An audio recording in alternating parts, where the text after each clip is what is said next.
Oi, gente! Hoje é sexta-feira, dia de Filosofia Popular. E o Filosofia Popular de hoje é sobre 12 homens e uma sentença.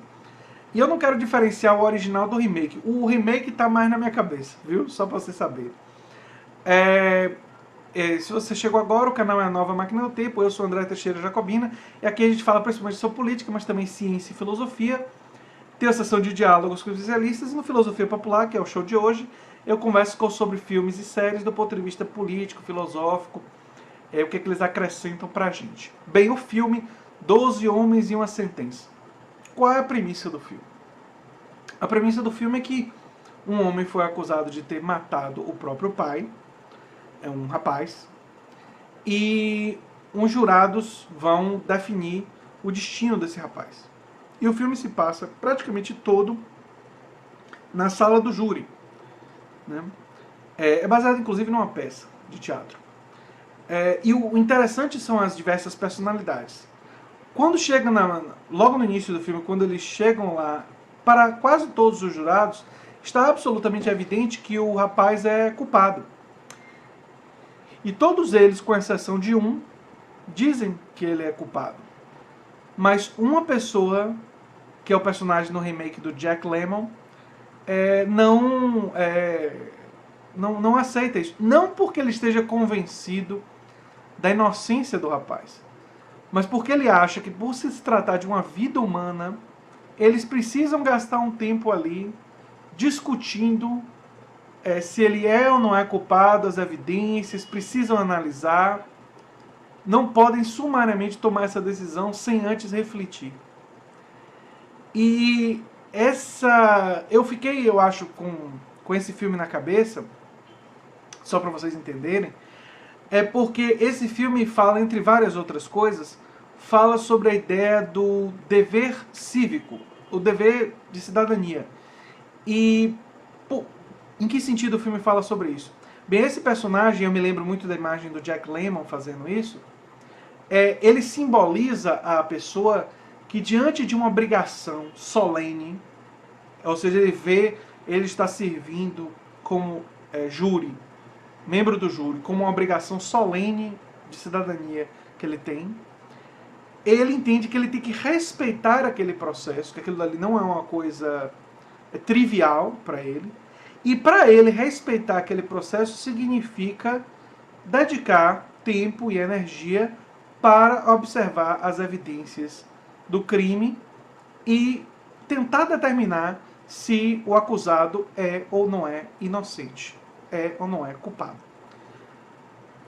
Ou seja, ele leva o espírito republicano e o espírito da inocente até que se prove o contrário para dentro daquela sala e questiona os outros membros do júri para apresentarem as evidências e que elas sejam discutidas, que não se faça uma decisão sumária.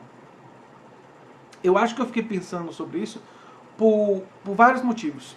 Um dos motivos é porque nós estamos em período eleitoral e nós temos uma mistura de dever e direito em relação a votar. Eu defendo que votar seja um direito. É que você tem o direito, inclusive, de não votar se você não quiser. Mas a participação cívica, ela tem sim imbuído em si um elemento de dever para com os outros. Quer dizer, o que você decide, a partir do momento que impacta os outros, você forma ou não forma uma cultura de cidadania avançada na sua população. Não é? Então, por exemplo, quando nós vemos uma pessoa com um cachorrinho e com um saquinho ali na mão, ela está pegando as fezes do cachorro porque ela sabe que a rua é utilizada por todos nós e deixar aquilo dali, enfim, suja a rua, enfim, prejudica o cheiro da rua, que prejudica todos nós e prejudica a imagem da cidade e tudo mais. Então, é uma atitude que pode parecer simples, né? Pode parecer uma coisa menor, mas é exatamente análoga a isso aí. Ou seja, se você se importa com a viver em sociedade com os outros, ou se você não se importa. E o filme, ele discute isso fortemente, porque ele mostra que tem um personagem que está louco para saber o resultado do jogo de beisebol. E isso revolta terrivelmente o personagem do Jack Lemmon, porque ele diz assim, poxa, você está se importando mais com o jogo de beisebol do que com a vida que nós estamos aqui discutindo. E isso é um absurdo. Quer dizer, não estou dizendo para você não se importar com o jogo de beisebol, você tem o direito de se importar com o jogo de beisebol. Mas uma vez estando no júri e estando naquela sala, naquele momento, é necessário respeitar aquilo dali. E eu acho que eu fiquei lembrado sobre isso também quando eu estava lecionando como professor substituto, porque eu tinha uma visão, vocês podem chamar de romantismo, exagerado meu e tal, enfim, isso aí é com vocês.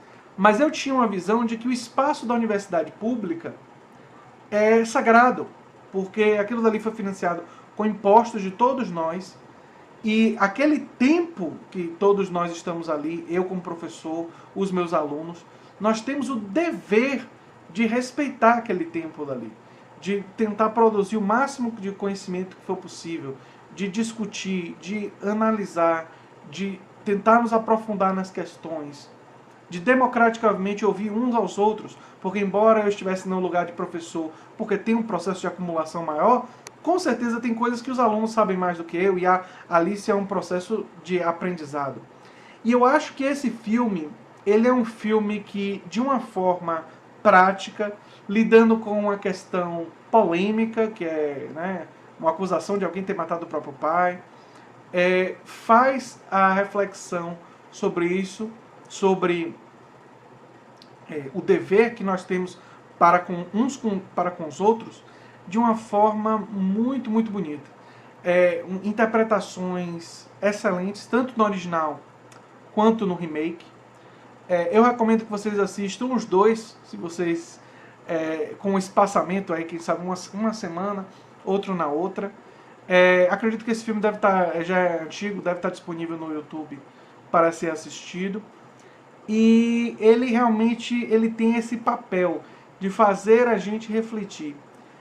E esse respeito com a questão da justiça, eu acho que eu também estou pensando sobre isso, porque nós estamos num momento que nosso judiciário e nossas leis e a nossa relação com a justiça anda muito complicada. Quer dizer, eu não passaria a mão por cima da cabeça do Lula em relação a tudo. Inclusive acho que a relação dele com as empresas não pega bem, mas a sentença do Moro é completamente estranha, para não dizer absurda, de falar em atos indeterminados e tal. Quer dizer, condenou o Lula em um processo. Eu não estou dizendo que o Lula é inocente, mas aquela condenação é uma condenação equivocada, é uma condenação que fala de atos indeterminados, que, enfim, só ele ter feito daquela forma e não ter uma correspondência entre a denúncia e a condenação mostra um certo viés político da condenação e tudo mais, o que a invalida, o que torna essa condenação uma condenação extremamente complicada do ponto de vista legal. E parece que muita gente racionaliza a dizer assim, mas Lula fez tanta coisa e o governo dele teve tanta corrupção que a gente abrir um pouco mão da legalidade para pegar ele, não tem problema. E esse raciocínio é um raciocínio que abre mão completamente da ideia de dever cívico, de cidadania, de responsabilidade com o outro. Eu pensaria de forma completamente ao contrário. Eu acho que se as autoridades querem lisura, elas têm que julgar Lula pelo triplex, pelo Atibaia e todos os outros, e tem que ser específico na letra da lei. E se tem evidências suficientes, condenar com base nessas. Se não tem, tem que inocentar por ausência de evidências. Quer dizer, assim deve ser com Lula ou com qualquer outra pessoa. E nós estamos num dia, inclusive, que está sendo julgado a coisa do registro da candidatura dele no STF, que deve ser negado, né, porque foi condenado em segunda instância. Mas tem esse componente que o nosso judiciário, e não é só nesse caso, tem vários outros casos. Eu tenho um vídeo que eu fiz hoje sobre a terceirização, quer dizer, o judiciário se metendo na política e definindo questões políticas como terceirização, eu vejo isso uma coisa muito complicada.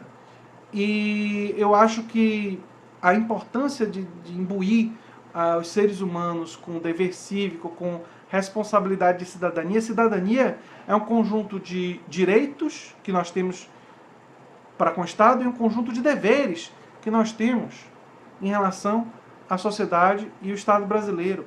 Então, a Constituição de uma cidadania avançada, ela compõe direitos e deveres.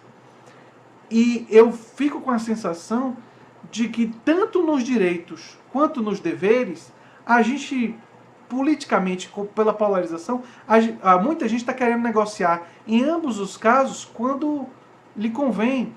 Quer dizer, algumas forças políticas querem reduzir os direitos, porque tem outras forças, fundamentalmente empresariais, dizendo que esses direitos são prejudiciais.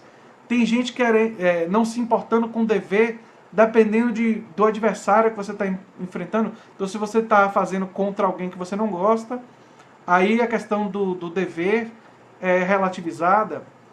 E eu acho muito interessante e oportuno esse filme agora, para a gente pensar em absorver essas perspectivas do ponto de vista individual e ter sempre a coerência de não querer abrir mão desses direitos e dos deveres.